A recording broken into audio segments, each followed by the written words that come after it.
Welcome back to the Essentially You podcast. I am your host, Dr. Marisa Snyder, and I'm here to help you rock your hormones and feel great in your body so that you can reclaim more energy, vitality, and joy, and become the CEO of your health.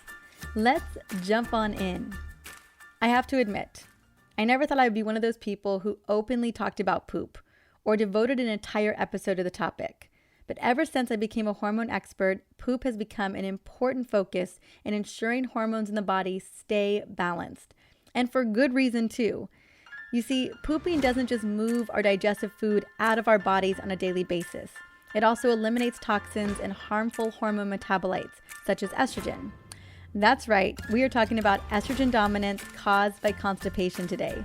Now, this was an issue for me when I was struggling with low thyroid function and Hashimoto's thyroiditis. One of the biggest signs of low thyroid function is a sluggish digestive system and bowels. So it's always worth looking at your thyroid numbers if you're dealing with chronic constipation, just to rule it out. Now, a sluggish digestive system and constipation eventually results in estrogen dominance due to the recirculation of estrogen metabolites back into our body. Now, in case you haven't heard it before, estrogen is known as a use it and lose it hormone, meaning you need to use that estrogen and then remove it from the body before it causes any chaos. Now, as I've shared in many other episodes, our liver is responsible for neutralizing our hormones, converting them into a different form, and transporting them to the gut to be packaged up and eliminated through the bowels. One such hormone is estrogen, the queen bee. Now, once estrogen goes through phase 1, also known as oxidation, then enters into phase 2, and these oxidized metabolites are combined with sulfur, specific amino acids like methyl groups, or organic acids, and then excreted through bile and urine. Now, in order to support methylation in phase 2, nutrients that are methyl donors are needed, such as choline, trimethylglycine, and methylated B vitamins like B12. Now, once this happens, water-soluble methylated bound hormones are then transported into the gut, where they can be safely excreted through phase 3 detoxification. Now, once these water-soluble hormone metabolites are in your gut microbiome, the estrobolome, which is a collection of bacteria in the gut, are then capable of metabolizing and secreting estrogen out of the body. But if your gut microbiome isn't healthy, you can experience the reabsorption of estrogen metabolites.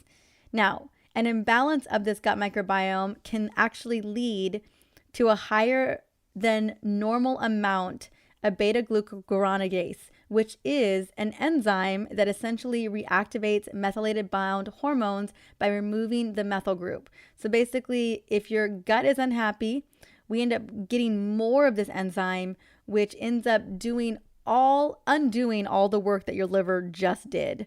Now, when this happens in the gut, estrogen, which is no longer a water-soluble, safe hormone to remove, then it gets reabsorbed back into the bloodstream and back into the body. Now, this imbalance in the gut is caused by eating processed foods, an overgrowth of bad bacteria, potentially parasites, and or candida. No surprise, these are also root causes that drive constipation. So once you get estrogen to the colon and it has been detached from its methyl group, so it's now an unbound estrogen, and you're dealing with constipation or you're not pooping on a daily basis, this unbound estrogen, this metabolite, can then have a greater chance of being reabsorbed back in the body where it doesn't belong, forcing your liver to work extra hard to clear even more estrogen, because that's what it's doing all the time anyway. And over time, this leads to symptoms of estrogen dominance. I just want to share a little bit about some of the symptoms, some of the biggest symptoms of estrogen dominance, so you get a picture in case you may be dealing with something like this. PMS symptoms, heavy periods, bloating, especially water retention around just the gut, just not feeling good in that area, breast swelling and tenderness, fibrocystic breasts, low libido, hot flashes and night sweats, headaches, especially migraines right before or during your period, mood swings, most often irritability and depression, a sluggish metabolism, and then weight gain, especially around the abdomen, hips, and butt. Now, if you only experience constipation every once in a while, there is no need to concern yourself. But if you're experiencing it frequently or chronically, then it can lead to a hormone imbalance. it can lead to estrogen dominance. So what I want to do is I want to quickly define constipation before I get into solving constipation, like what we can do to actually address it. So what is constipation? Well, constipation is not just the I cannot go sensation. There are few ways that you can actually be constipated. One, an incomplete bowel movement. So feeling like there's more to come out, but it doesn't.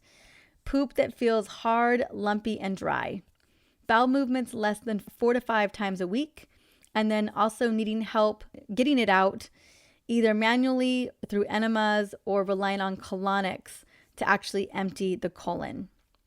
Now, if you can identify with any of these symptoms more than occasionally, it's time to make some changes to help your body have more regular bowel movements. Unhealthy diets full of refined sugar, carbohydrates, processed foods, alcohol, stress, dehydration, a lack of dietary fiber all contribute to constipation. And very often we are dealing with multiple of these. And let's be honest, the standard American lifestyle leads millions of people to experience constipation. From processed grains and meat to medications and nutrient deficiencies, there are so many causes for constipation. Now, when it comes to healing your gut and colon, it's all about consistent daily habits and sometimes even bigger interventions. I'm going to be sharing a great solution you can implement at least 2 to 3 times a year to aid in maintaining a healthy gut and liver. But first, I want to share some daily habits that you can start incorporating immediately. Number one, probably where we could all improve upon, is drinking more water.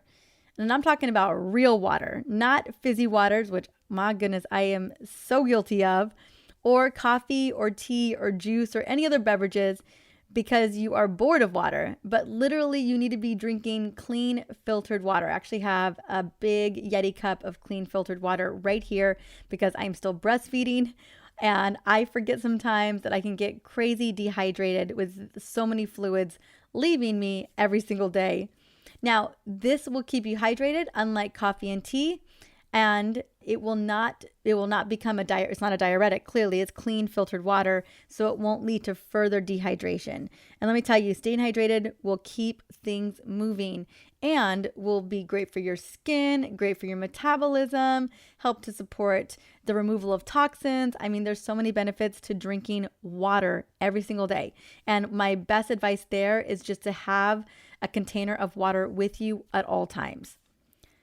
Number 2, take a 20 to 30 minute walk every single day. Basically, daily exercise is critical here to aid in digestion as well as balancing your hormones, reducing stress levels, boosting your mood. I mean, there's so many benefits to walking or exercising every single day. Next is rest and digest. This is another one that I've struggled with over the years, but in order to properly digest your food, your body needs time to relax, to go into that parasympathetic state. And poor digestion leads to terrible elimination. On the other hand, great rest and digest leads to great elimination. So rushing in between bites will not allow you to do this. You got to be able to sit down, take a moment, take a couple of deep breaths, pause between bites so that you really give your body that opportunity to rest. Do not rush on the go and just shove food in your face. It's going to cause all kinds of disruption in your gut. Next is don't allow stress to rule the roost. I mean, let's be honest. We know that stress is a major issue for so many different things in the body. Brain fog, cravings, metabolism, blood sugar issues. I mean, I could go on. Gut problems for sure. So if you're constantly running from one thing to the next, honestly, how is your body ever going to get the signal to release a bowel movement, right? Stress is no good for the gut. And the gut is where the magic happens to keep your body healthy and to eliminate properly. So be sure to be taking calm, deep breaths, maybe incorporate meditation or yoga or just quiet time. Maybe take that time on that little walk. Just create habits and rituals to reduce the stress levels so that your body knows it is okay to relax and have the bowel movement. Next is boost your daily fiber. So most of us don't get enough fiber. The average adult gets approximately 11 grams per day, but we need at least 35 grams. So we've got to up our fiber consumption. Now, when it comes to fiber, there are 2 types. Soluble fiber gives you bulk to your poop, and insoluble fiber helps the poop go out nicely. So increasing your non-starchy fruits and vegetables like berries and green leafy veggies, also mixing in things like flax seeds, chia seeds, oats, can also help to boost fiber levels. And also note that you can add fiber, like you can buy fiber and add it to your smoothies. I actually carry a fiber blend in the Essentially Whole store for this reason. So many women I connect with are dealing with chronic constipation. And so by adding fiber, adding 2 scoops of fiber to get like 22 grams more on top of your smoothie can really help to heal estrogen dominance, a lot of symptoms of hormonal imbalance. And then last but not least, well, second to last, is going to be magnesium to the rescue. So if diet alone is not helping, then adding magnesium citrate or magnesium oxide supplement is going to be huge for helping to keep you regular. I recommend 300 to 500 milligrams of magnesium citrate to help keep you regular, and take it daily. Next, I love my Magnesium Restore because it contains magnesium glycinate and magnesium oxide. I recommend 3 capsules every night to keep things moving along, while also providing hundreds of other health benefits, including calming the nervous system, anxiousness, sleeplessness, and supporting hormone production. But last, and definitely not least, if all these solutions above are not cutting it, it's time to give your gut and liver a gentle yet effective reset. That's why I created this 14-day detox program that I'm so excited is about to go live in a couple of weeks, because it's often what's needed to really initiate healing inside of our bodies, starting with 2 of the most important detoxification systems, the digestive system and the liver. And we are kicking off, again, our 2-week group detox on October 12th, literally the best time to give your body a break to heal right before the holiday season, because you know what happens during the holiday season. It gets crazy. We make poor food choices. But what if we have primed our metabolism? We stabilize our blood sugar levels, and we adopted some really great habits from what we did and experienced in the 14 days. Now, sometimes I'm asked, why 14 days? Why not 3 days or 5 days or 7 days? Why not less days? And I chose 14 days because 2 weeks makes a massive difference in not only how you feel, but how your body actually functions. More energy, stable blood sugar levels, improved mood and focus, and weight loss as a byproduct. I mean, some people lose 15 pounds because their body was looking to release that weight.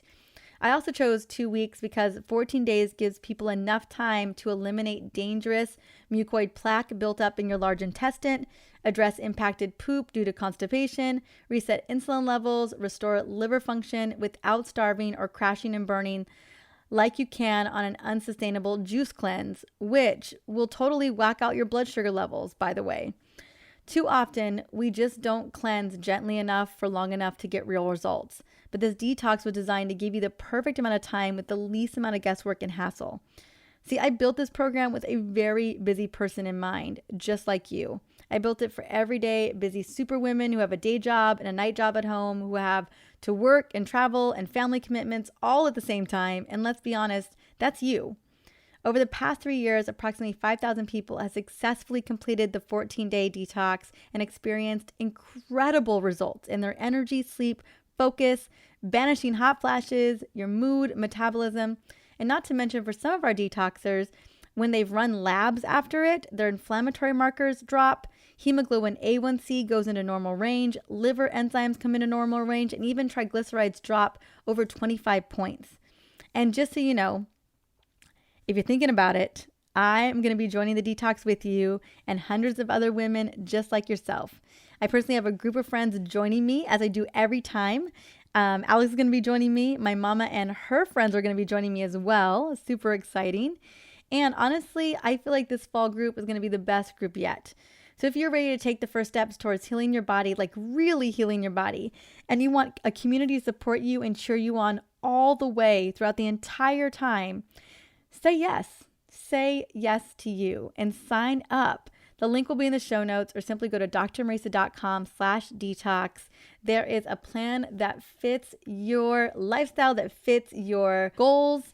And I promise you, you're going to love me and a group of amazing detox rock stars cheering you on the whole way through. Now, if there's someone that you want to have join you as a detox buddy, which I highly recommend, accountability is so nice. you can absolutely invite them by sharing the link with them. I'll tell you what, Detox Buddies are the best, and it makes it so much fun. Well, now that you've got my invitation to join me, I hope you take it. I think October is going to be such a great time for this. And I want to say thank you so much for listening in to the Essentially You podcast today. This show is all about providing tools to rock your hormones and feel amazing in your body. If there's someone in your life that needs to hear this literally today, take a moment, screenshot, and send it to them via text or share it on social media. And if you share it on social, definitely don't forget to hashtag hormone literacy or hormone CEO. Coming up literally on Tuesday, I'm so excited. Dear friend Autumn Smith, the founder of Paleo Valley, we're going to be talking about 3 things everybody needs to know about the link between diet and mental health. Until then, have an amazing week and happy fall.